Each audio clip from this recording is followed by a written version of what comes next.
Assalamualaikum warahmatullahi wabarakatuh to everybody. Welcome to our panel session today. And for today's session, we have an exciting lineup. We have esteemed panelists with us to talk about a topic that is very trendy and sometimes also quite, you can say, controversial. And we will be exploring this in the context of the Muslim lifestyle space. Right? So the session title is the role of blockchain and crypto in the Muslim lifestyle space, or maybe expanded to the wider Muslim community in terms of different aspects of our lives. And the objectives of today is to see what are the opportunities and also the challenges of this new technology and new assets for the Islamic economy or Muslim lifestyle. And I'll do a quick introduction of myself before passing it on to our panelists to introduce themselves. My name is Umar Munshi. I'm one of the co-founders of the Ethis group.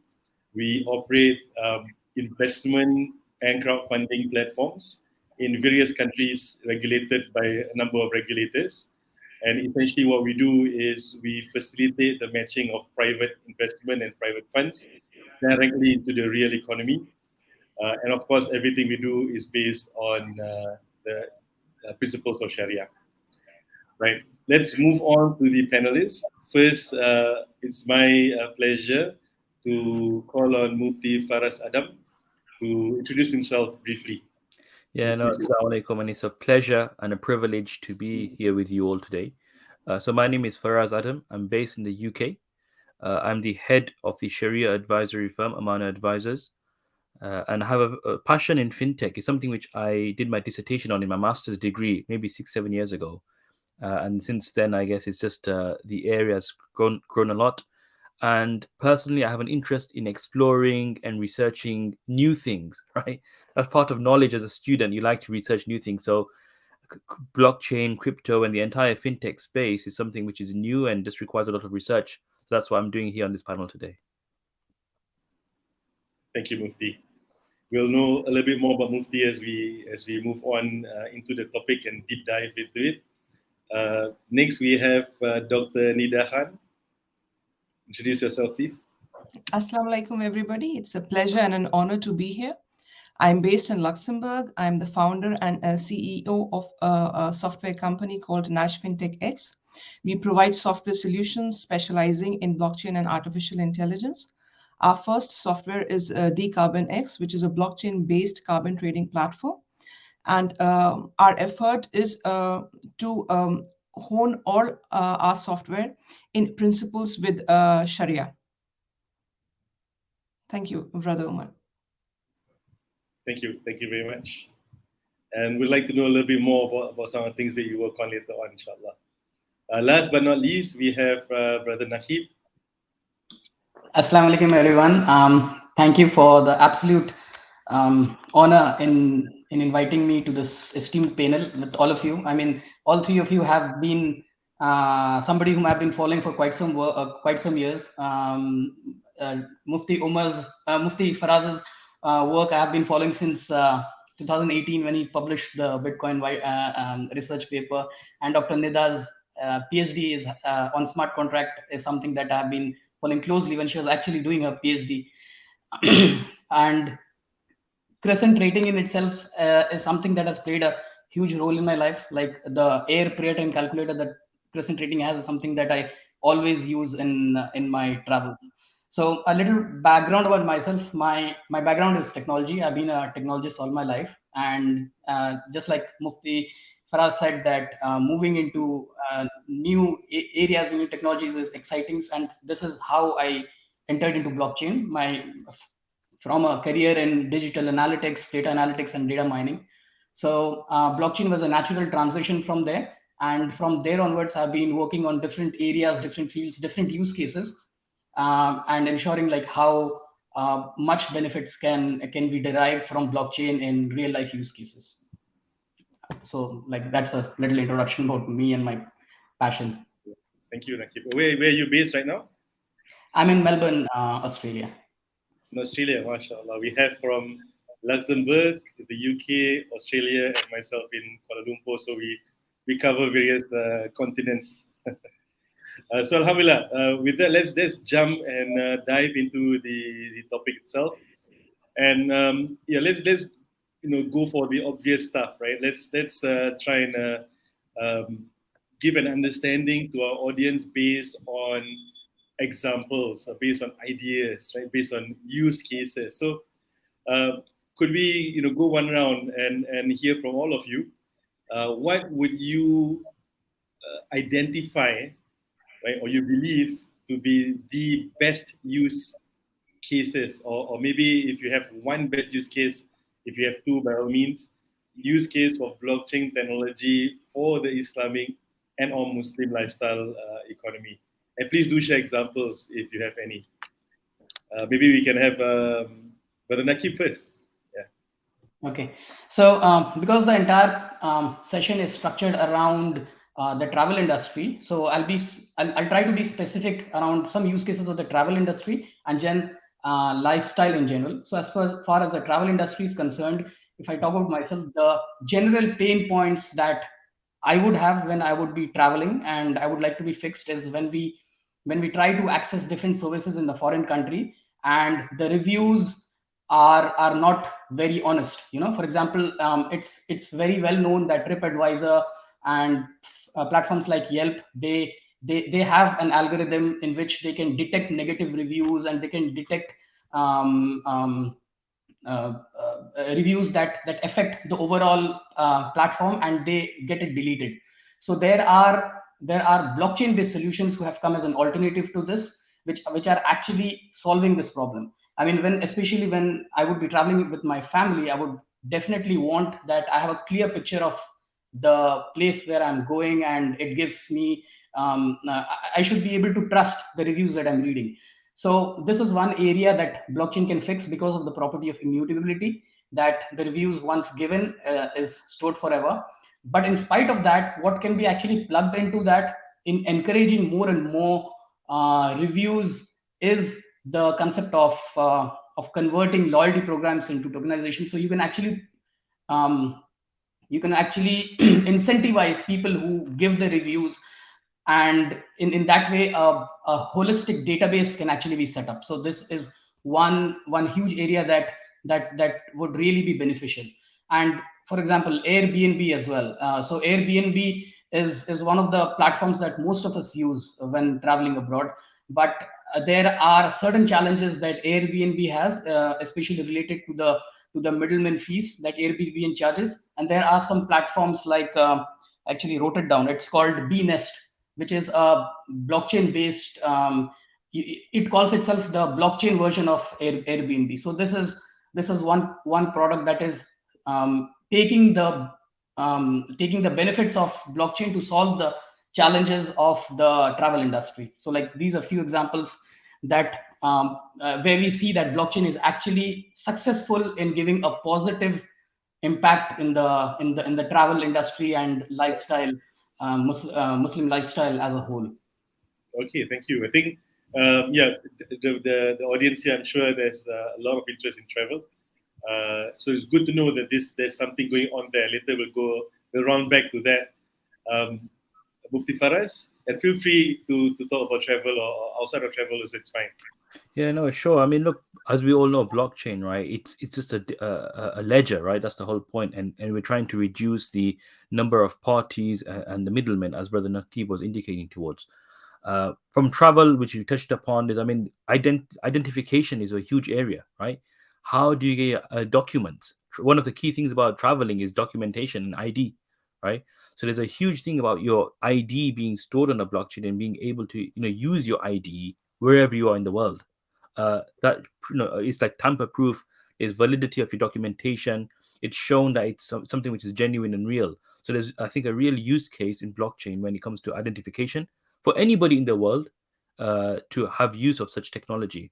And I think even media, there are platforms out there now in the world. I don't want to take any specific names, right? But which are allowing people to create content for the halal media sector as part of our lifestyle.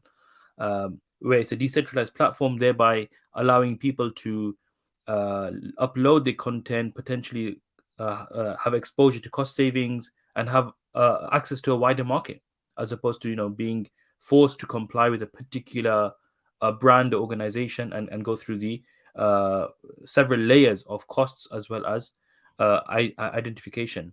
And then also, as part of the lifestyle, I would say this halal food industry, which is key. I think the halal food industry is probably one of the most interesting ones when it comes to blockchain. There are um, tests that have been taken place across the world. I've seen quite a few of them where you can trace the food that you're eating on your table. There's actually a trace from where it was sourced from all the way to you, right, using blockchain technology. And I think in the halal food industry, what's really pertinent is one is food certification, halal certification, giving greater assurance, comfort, confidence to the consumers. But then also quality assurance is key. Like I don't know other parts in the world, but we have bird flu outbreaks in the UK, right? Where the poultry and the chicken, there's some kind of like outbreak of a disease. Now, how do we trace the source? How do we kind of quarantine the issue? I think blockchain can play a huge role in identifying that, and just having that trace and audit trail, which would be very powerful.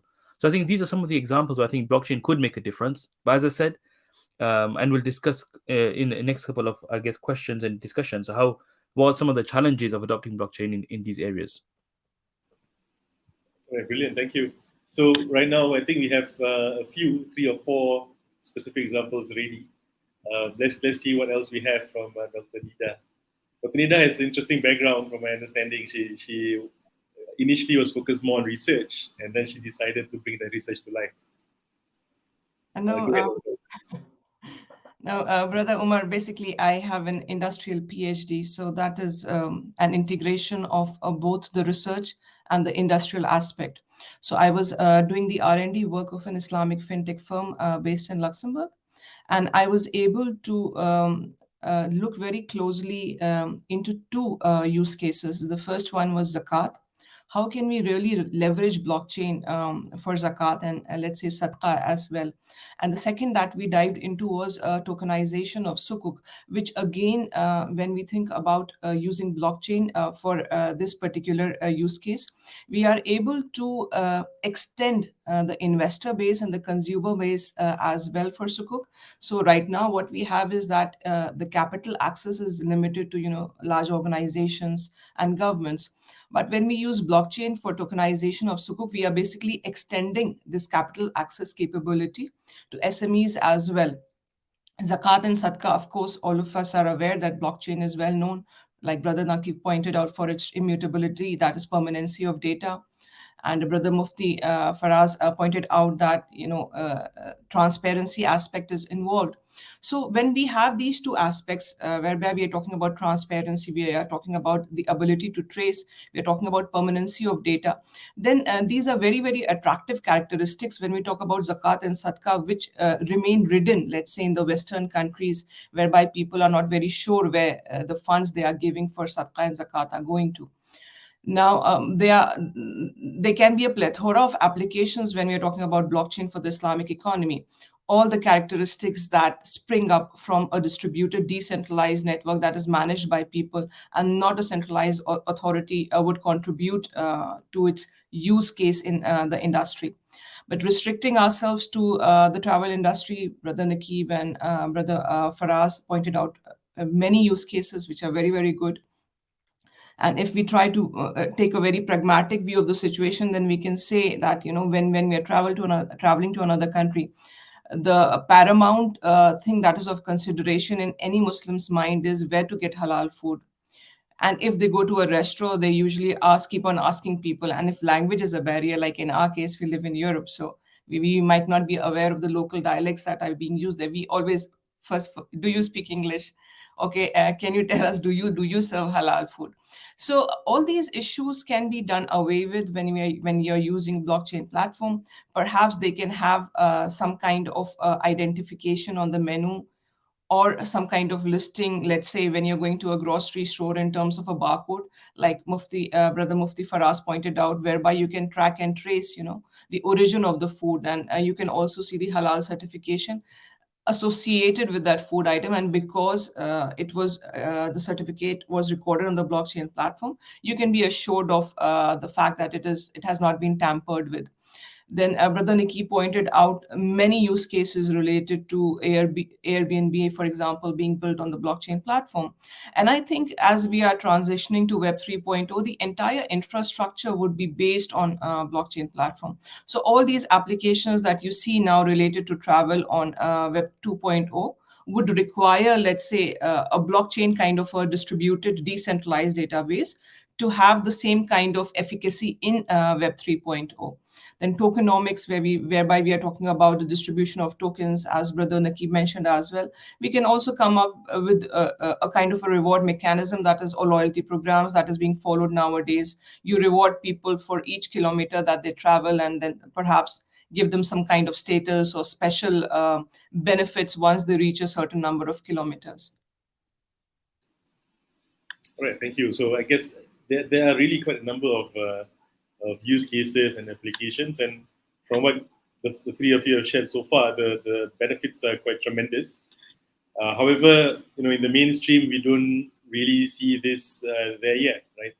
I mean, what blockchain applications do I use today as a normal consumer? I would say, hardly anything. So there seems to be some kind of challenge here in terms of getting it, out into the hands or into the users of into use in the community, right? What's your view on the challenges aspect? Is it the technology itself is not mature already? Is it the players are not able to find a way to bring the solutions to market, or is it that people are not ready for this technology? Maybe we can go in reverse. Dr. Nida first. Yes, I think, Brother Umar, there are a multiple set of challenges that we need to deal with as of now. In the earlier days, we could say that, okay, the technology was not robust enough in case of, let's say, Ethereum, which is still transitioning to a proof of stake kind of a consensus mechanism from proof of work. So the throughput is low, the transaction fees are very high. But now we have newer blockchain platforms in the market, let's say Solana, for example, which has a very high throughput. I would say it would excel even the transactions that are done by Visa and MasterCard. So the scalability and the throughput both are very, very good. But at the same time, it comes to other issues whereby you are using so many transactions to record on the database, then the underlying storage capacity needs to be very high. And then in the past, it has been seen that Solana has suffered from some outages in the form of like unavailability of the network for a certain period of time. But then when you go to Ethereum, which is a very well-known platform in the market, you deal with high transaction fees, you deal with a very, very low throughput, you deal with complexity of the architecture itself. So basically, they are trying to build a system which is becoming more and more complex with time, instead of focusing on simplification of the technical architecture. So yes, technical challenges do exist, and in parallel, what we see is that there are user adoption challenges as well. So people are not used to dealing with blockchain-based wallets, managing the keys. They still have to understand and comprehend the importance and the significance of having access to the private key, for example. Then the third challenge, I would say, is on the development side. We don't have, as of now, the necessary number of skilled developers into blockchain development that perhaps we would want to see to have market adoption. And so consequently, the number of developers that are there, it's a pretty costly investment scenario. If you enter into blockchain development, the initial capital input is very high. And at the same time, what we see is that the people who are in the space, entrepreneurs, for example, or the financial professionals, they are not aware of technology. So there is this gap between the people from the technology side and the people who are really selling the business, which really doesn't prove to be very profitable in the long run. So you end up with a platform with a very big mismatch, which shows up in lack of user adoption, I would say. Thank you, Dr. Nida. I think if we let Dr. Nida go first, she'll cover too many points, and then the rest won't have much to say. I'm sure you have more points to add. Feel free, Naquib or Mufti. What challenges? Yeah. No, thank you so much, Dr. Nida. And exactly, I think what me and Brother Naquib would have said, right? And I'm sure Brother Naquib's got more to add. But I would, just 3 points came to my mind, right? One was human resources, which Dr. Nida referred to, right? It's the cost of experts in this area, lack of skilled people. And number 2, I think, is blockchain risks. People are still unaware of if we adopt blockchain, what are some of the potential risks that will come about, right? So I think there's a lot of research to be done. Like, what are the post-factor risks that will come by taking on blockchain and using blockchain as part of our organization?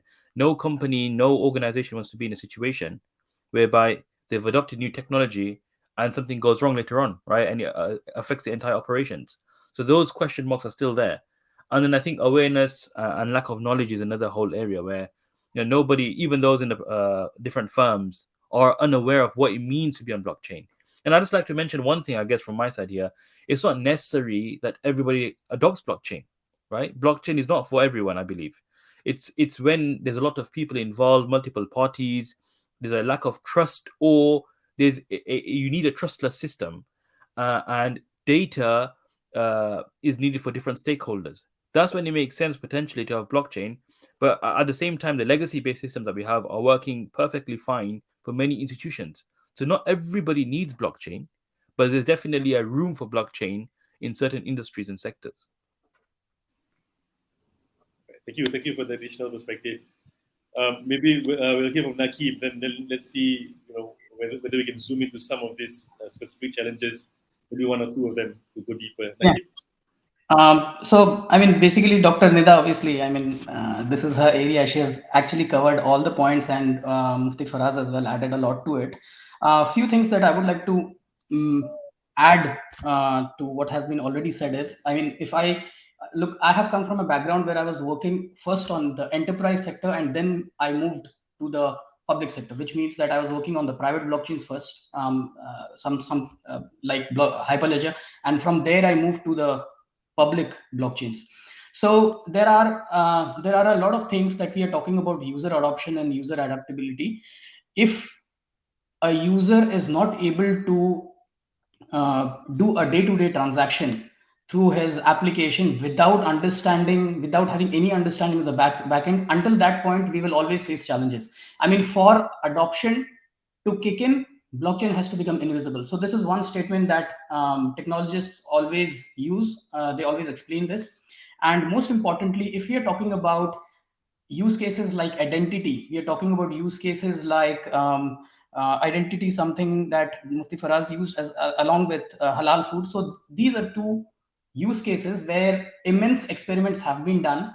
When COVID kicked off, there were a lot of startups that sprouted almost on a daily basis that were trying to build a solution for a global COVID passport. But none of this actually saw light of the day.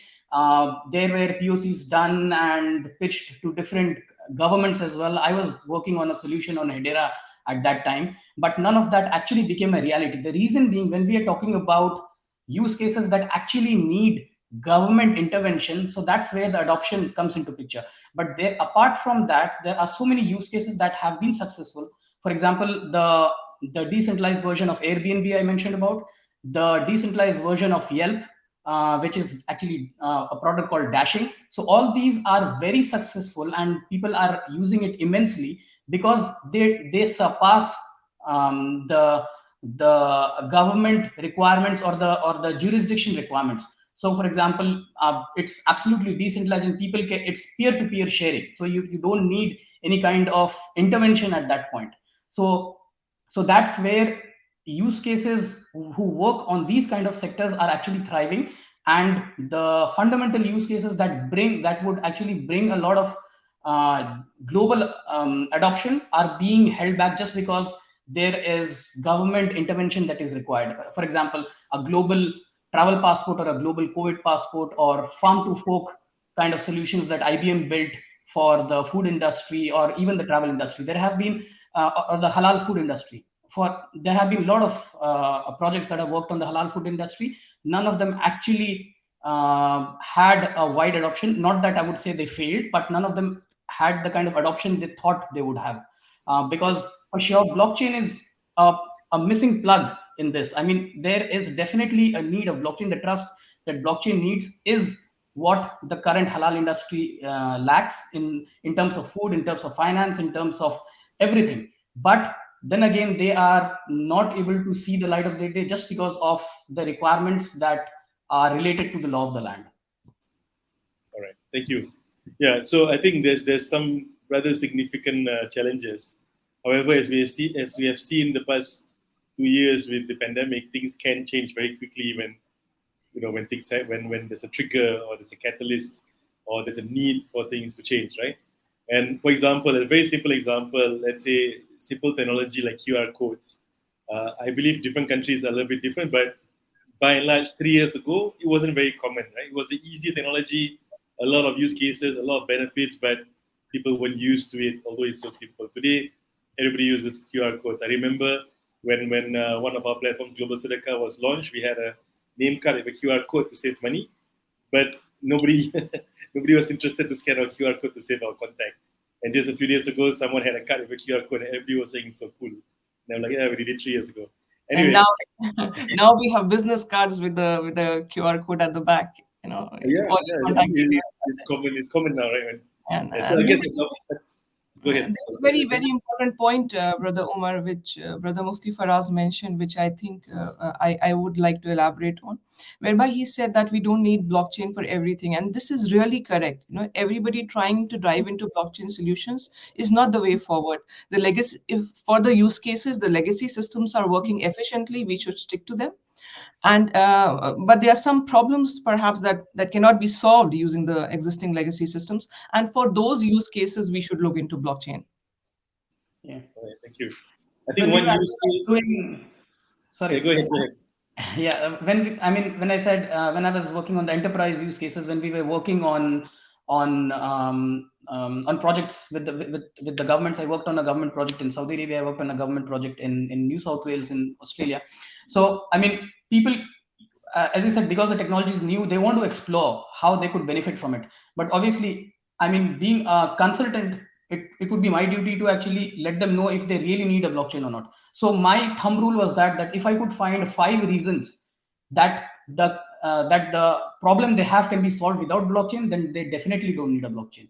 So this is how I used to count for myself. If I get 5 reasons that this can be done without a blockchain, I tell them they don't need to get a blockchain. That is the reason enterprise use cases actually did not succeed. I mean, IBM, Deloitte, and IBM and Deloitte invested heavily on enterprise use cases. But if I see the current situation, all these senior employees of these companies who are actually working on the blockchain use cases are now being employed by Web3 companies like Solana, Polkadot. So they are employees over there. They have left the enterprise sector just because the adoption did not kick in. All right, thank you. Okay, so we've explored quite a lot. There's a use cases, challenges. I mean, definitely valuable and useful insights from all of you. Thank you very much. Maybe we can move on more to the way most people today are probably aware of or relate to blockchain, which is crypto investing. Right, that's what a lot of people hear about. Some people participate in. Seems like a lot of people participate. A lot of money is there. Let's touch on this, on crypto investing. Of course, right now we all know the market is low, which for some people means it's time to buy. So what's your view? How maybe I can drill down a little bit more, not just general view, right? Now, how does one think? How should one think? How should a Muslim think about crypto investing? And there's so much hype out there. Sometimes, how do we discern what's real and what's not? What's a sincere project or token, and what is maybe meant to be a scam? Could we start? Maybe go ahead, Mufti. I think you want to start. Go ahead. No, sure. I mean, look, there's a huge debate and there's multiple views across the spectrum on crypto assets, right? I always tell people that refer to your local scholars and people who you trust, right, of knowledge when it comes to these spaces. And in all honesty, there's a lot of junk out there in the market, right? There's a lot of toxic assets, rubbish assets, which have no value or utility. Just like how we do fundamental and technical analysis in stocks, I think the same thing is required in the crypto market. You need to understand what's the problem they're solving, like with the dear panelists have been mentioning. There's real use cases, there's real problems they're solving, there's a real benefit and utility. That's what will last. Whatever is serving a utility is solving problems for people, adding value to people's lives.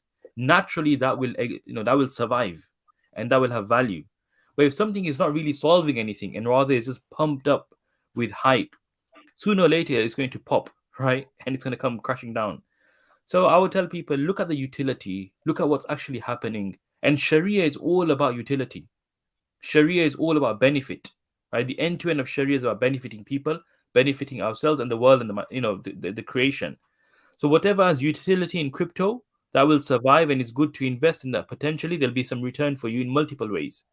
And whatever has no utility whatsoever, then that's just hype. It's temporary, it's inflated, and it's going to burst sooner or later. So that's what I'd like to say on the crypto market. I'd say in a summary. Thank you, Mufti. I think this concept or this approach of utility of I guess utility value, more or less coincides.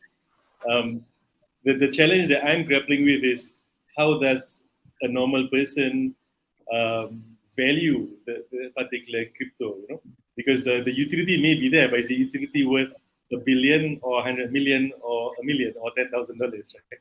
So I think that there's a little bit of a disconnect there. I understand the principle of it, but the pricing of it, that's the part that I'm a little bit concerned about. Maybe we can hear from Brother Naquib, since you are also having your own Mahaba network.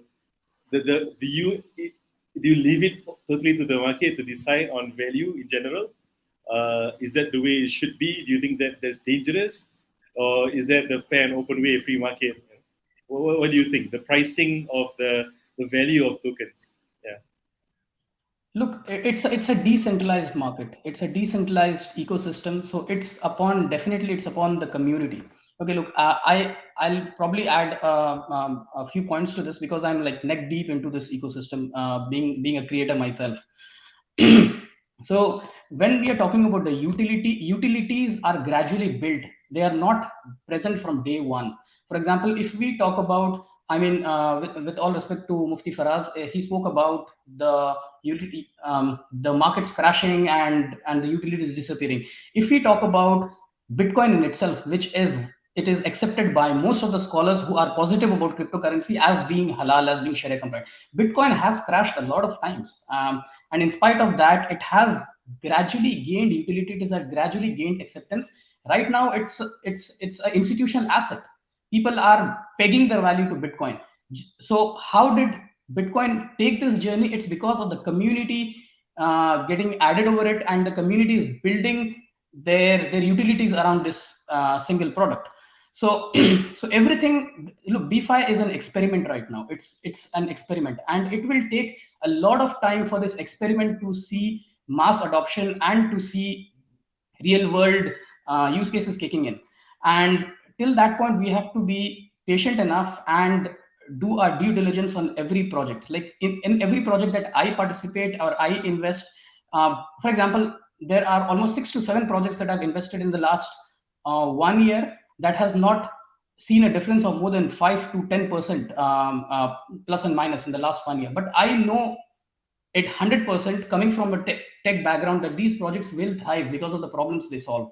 So, this for sure, the crypto ecosystem is not for the people who do not understand this. If you do not understand it, I would sincerely recommend to not get into it, and in fact diversify your invest into more tangible assets in the real world. So that would be my advice that I would give, and I do give to everyone as well.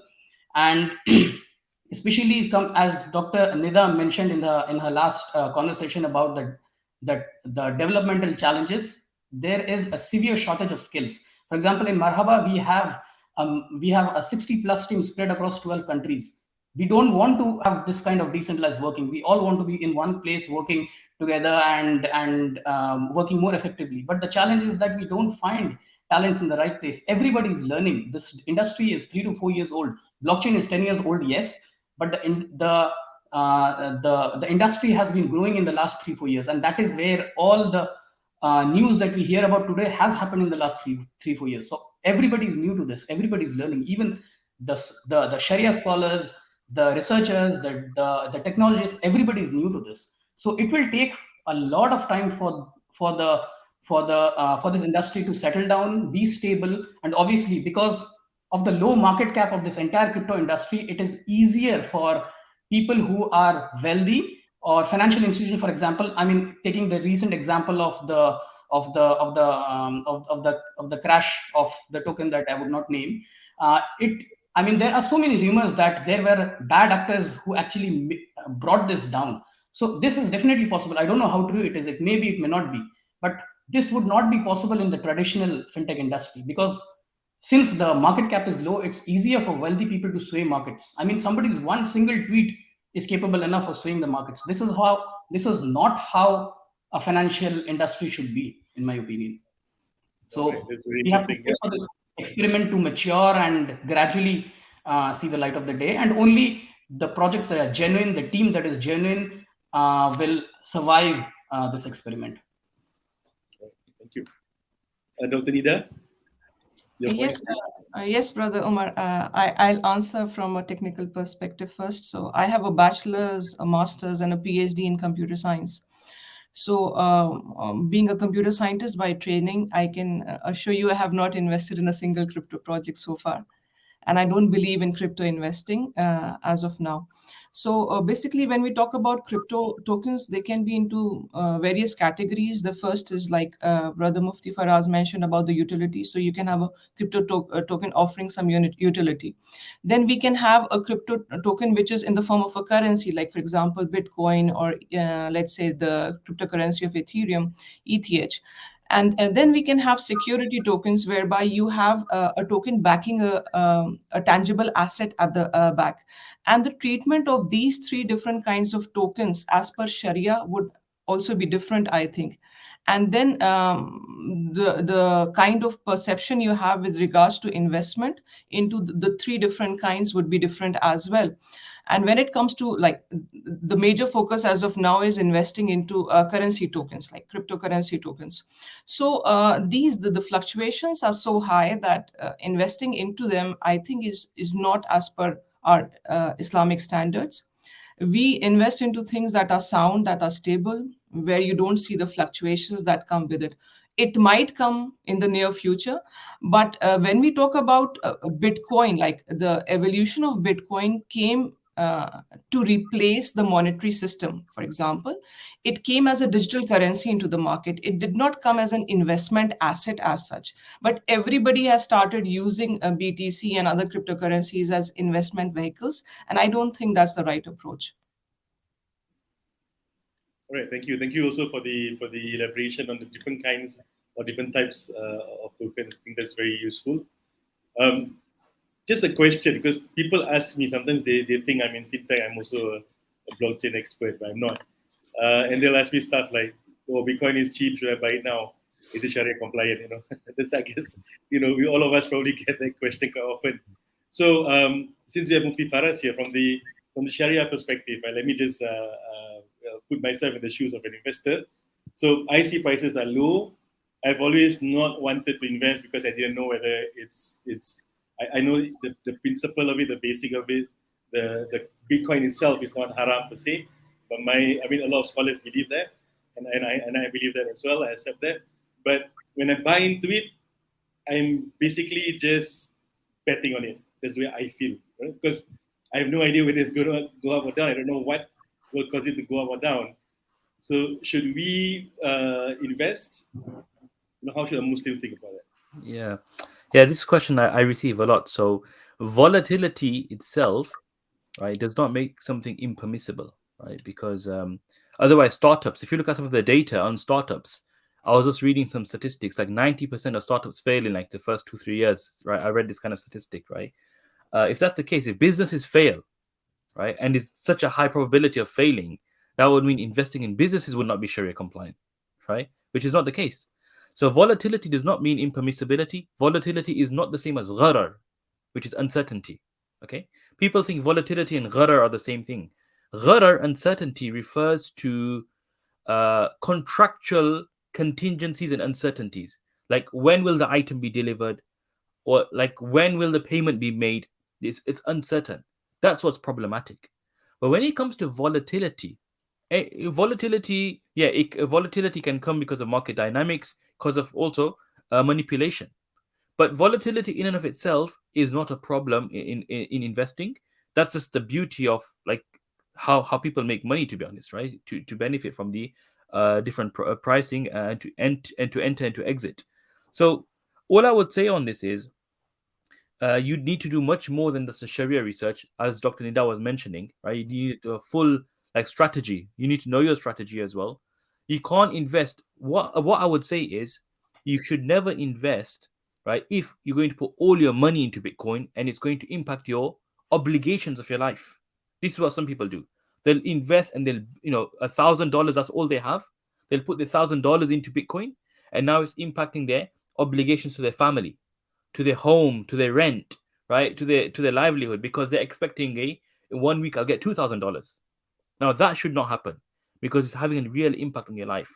So there is a framework in investing as well, where as long as it doesn't impact your real life and you're not negligent towards your responsibilities, and it's risk capital, you have the ability to bear the loss potentially, then there's scope to invest in Sharia compliant products with the volatility. All right, thank you very much. Brother Munshi, I'd like to add to this as well. So basically, I am a trained venture capitalist as well. So if we just remove the Sharia picture, the Sharia aspect out of it, because that's the domain of Brother Mufti Faraz, there's a way to analyze any startup or asset or any initiative for investing. The first is the most important thing is, of course, the problem that they are trying to solve. But in parallel, you have to look at the team as well. If they are trying to solve a problem using a technological solution, do they really have experts on board which are skilled in that particular technology that they are dealing with? So it's the team, the expertise of the team, and the problem that go together to solving or telling you whether you should invest into that as well or not.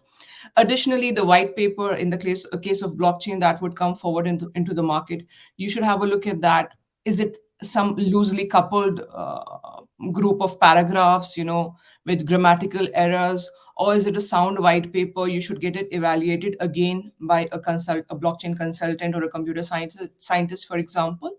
And that would tell you a lot about the expertise of the people behind. Normally, the white papers that I have seen in the space, I'm not talking about the Islamic finance industry here. So it's not just limited to the Islamic finance industry, but people are coming up with white papers which come across as jargon to people from technology side. But they get away with it. Why? Because the common man does not understand what they are trying to sell. So you have to do your due diligence or a bit of research into all these aspects before putting in money into some initiative in the blockchain space. And of course, never put all your, eggs in one basket. So that should be the motto. Thank you very much. I think, yeah, inshallah, the views that you shared will be beneficial to those who are currently on the fence. Okay, going back or focusing back on the topic, the role of this technology, blockchain and crypto in the lifestyle space, the Muslim lifestyle space. Let's see what other insights we can provide to the audience. Muslim lifestyle and blockchain. I think earlier on we had some case studies or use cases that we highlighted. Zooming into something in particular, let's say in the Muslim lifestyle space, what we were talking about earlier is travel. We're also talking about the halal industry. Both are interlinked. We were talking about investment in cryptos, although that's maybe not so much interlinked, but the concept of tokens, whether it's utility tokens or whether it's tokens that represent real world assets, or tokens as a unit of exchange or medium of exchange as a currency. And these are all, I would feel, quite relevant to travel and lifestyle, because you have a different way or better way or an easier way to exchange value, right? Especially when you're traveling. And as we know, there's a lot of cost involved in travel when you try to exchange value, right? Whether it's in currency or exchanging items or experiences and so on. So given that we don't have much time, this will be our last question or last point to discuss. Where and how do you see this happening? Maybe you can give some insights. I know it's a general question, but let's keep it general. How do you think, or how and to what extent, and maybe even why, when will we see this impacting Muslim lifestyle or Muslim travel? Yeah, we'll go one round, then probably we'll have the end after that.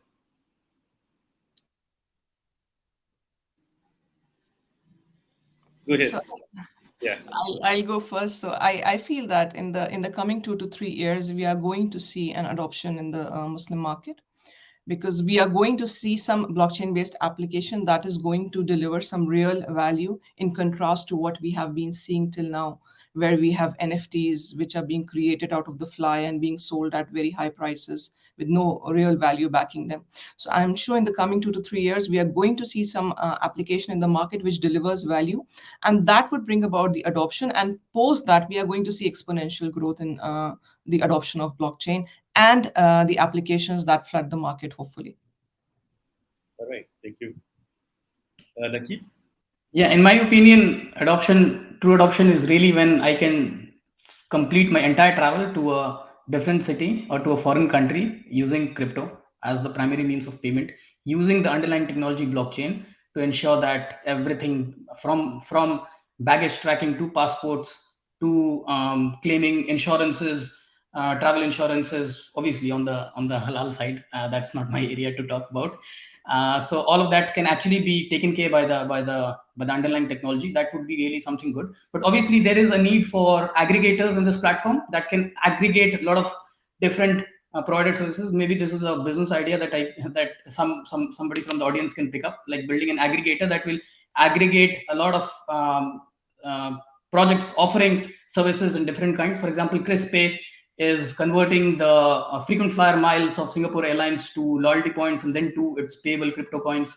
We have Bitrefill that you can use almost in most of the countries globally to buy gift cards and use it from crypto, and then use it in your local supermarket. Even, for example, in Saudi Arabia, crypto is absolutely not allowed, but I was using crypto to recharge my phone through Bitrefill. So there are so many services already out there, but then again, there are not much adoption and awareness within the community. So that's why we keep on hearing this comment again and again that where is crypto? I don't see it. That's because there is not much adoption and awareness going on. But yes, with more and more education awareness, this can definitely see light of the day. For example, if Crescent Rating in itself wants to move or migrate into a Web3 company, then it would definitely want to be an aggregator of all these services. All right, thank you. Yeah, I think aggregators will definitely be needed, because there's so many different small projects here and there. Right. Faraz, last but not least. Yeah, no, I just like to say that this echo the sentiments of my fellow panelists that, as Brother Naquib mentioned, Dr. Nida, that we're still in the infancy stage, right? Very much in the infancy. And as Dr. Nida, I totally agree with what Dr. Nida mentioned about, the next couple of years are huge. Once everything settles and people begin to understand, there's a lot of awareness taking place, like this forum, like this amazing webinar that's taking place in the seminar overall. There's just awareness that needs to be delivered more and more. People need to learn about this. People need to, not only the people on the ground, but even the experts themselves, the kind of like skilled people behind the technologies need to also test and trial, as Brother Naquib mentioned. So everybody's learning as we go. And I think in the next 4 or 5 years to 10 years, that's when we'll potentially see real use cases, real adoption. As Brother Naquib said, his whole journey, hopefully he can vlog it or he can blog it somewhere, which will be an interesting read. All right, thank you, Mufti. So inshallah, next 2, 3, 4 years will be very exciting for this space. So do get involved, at least get in the know, right? Get exposed to it, delve into it if you're keen, but be very careful if you were to start investing, and try to focus on the basics. I think the beauty of Islamic principles, Islamic finance specifically, is that you go to the basics, right? You look at the value, the utility, and so on. And to round up, there are many various different benefits and utility and possibilities in the Muslim lifestyle space, whether it's in travel or otherwise. But it's still early days. I think there's a general sentiment that we get today. However, things may speed up very quickly.